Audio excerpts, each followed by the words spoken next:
Hi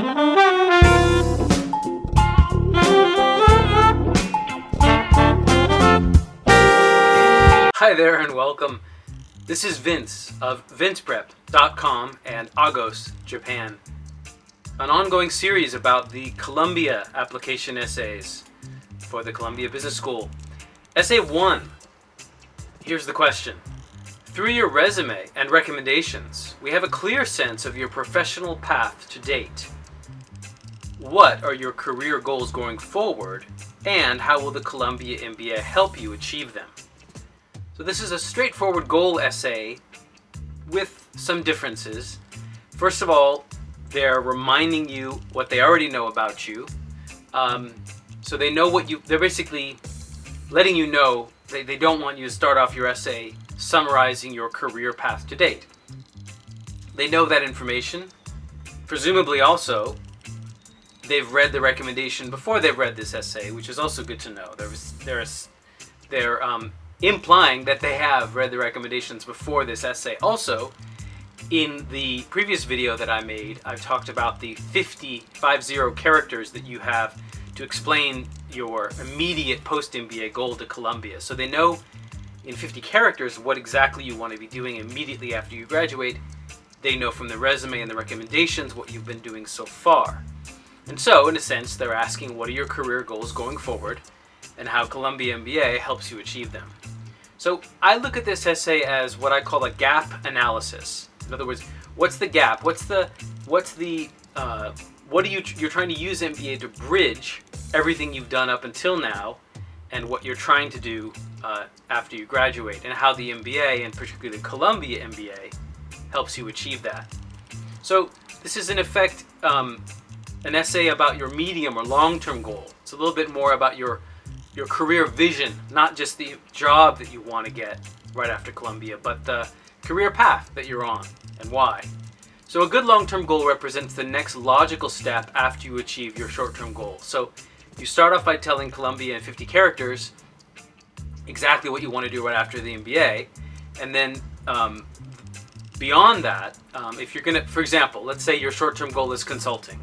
It's not necessarily a exciting goal, but it could be your immediate short-term goal. It's pretty logical. Most Columbia MBA graduates should be able to get a consulting job if they want one. It may not always be at McKinsey, Bain, Boston, but at some consulting company would likely hire you with a Columbia MBA depending on your background.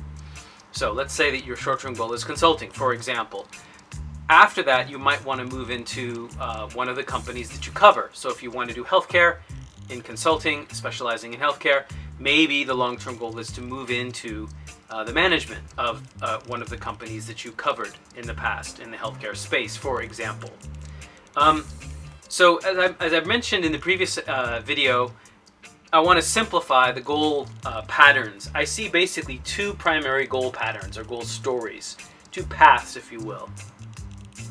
The first one I call the CEO path, and that's basically you want to lead an existing organization in a C-suite office. You want to have a high-level position, CEO, CFO, COO, etc., in an existing organization. That's the CEO path, CEO or other C-level suite job. Running a big company or running something that already exists. On the other hand, the entrepreneur path is to join or create a new organization that doesn't exist yet. So for the CEO path, the question is then, how does an MBA best prepare you to transition from your current role through MBA to the short-term goal? So if you get an MBA, how can you move beyond the short-term goal that you mentioned into that C-suite executive role? Here are some examples. A CEO might be trying to use an MBA to transition from a specialist to a generalist, or from a tactician to a strategist. In other words, somebody who does and then moving into a role of somebody who plans and tells other people what to do.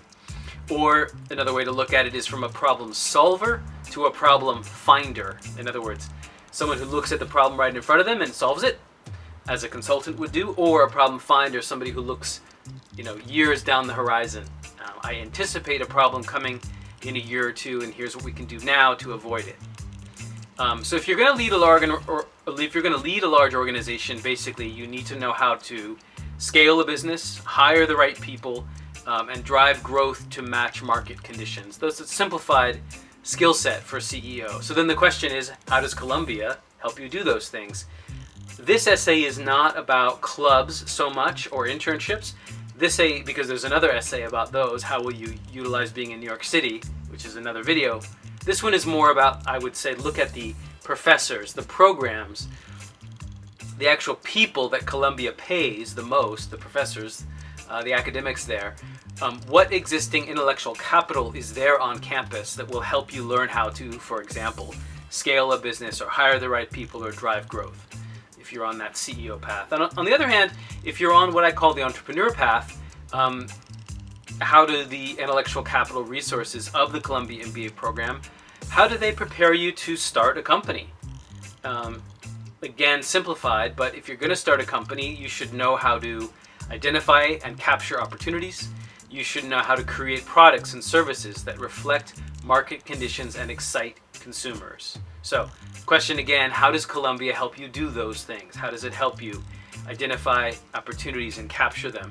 Here, for example, you might want to talk about the Lang Center for Entrepreneurship would be a very good fit if you're on the entrepreneur path when it comes to why Columbia. Because yes, the Lang Center is in New York City, but it's in New York City as a part of Columbia Business School. And so that would go into Essay 1 as opposed to something outside the university, but still in the city that would go into Essay 2, which I'll talk about in another video.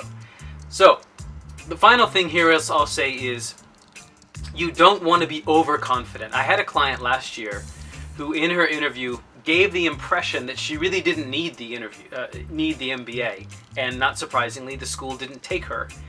You never want to directly show that level of confidence or bordering on arrogance where you say, look, I'm going to do this with or without you, because if you really could do just as well without the MBA, why would they want to give you a seat? These are highly competitive programs. So basically what you want to say is, I will eventually, hopefully, be a CEO or C-suite executive. I would eventually start a company. The point about the MBA and the Columbia MBA in particular is that it is accelerating your path and maximizing your potential. So you might be CEO at a younger age. People have told me, for example, that one of the real values of MBA might be years later when it is time to decide who should be the next CEO of a company, and it comes down to you or someone else, and you've got that Columbia MBA and the other person doesn't. That might make a difference. It looks good on paper, sort of a credentialing factor. You don't want to say that so directly, but that is a fact. Can be shown. People have done longitudinal studies of the value of MBA. Or, you could start a company without the MBA, but it might help you get funding, and it would certainly probably help you develop a relationship with people who probably have access to funding. And more importantly for this essay, you'd understand how to talk to funders and how to read a balance sheet and how to make a proposal and how to basically negotiate a joint venture agreement. There's all kinds of skills, hopefully, that this Columbia MBA are going to give you that make that venture more successful in the long term, and also make that CEO path accelerated, or more likely to happen, or more likely to happen faster. That should be the logic of why you need this Columbia MBA degree, whether or not you're on what I call the CEO path, which is a vertical path, or whether you're on what I call the entrepreneur path, which is basically jumping off your current career trajectory and taking a big risk as an entrepreneur. That's a very simplified summary of the possible ways someone might answer this question. I hope this gives you ideas rather than in any way limits your ideas. As always, thanks for watching. Please subscribe for the latest updates, and best of luck with your applications. Bye for now.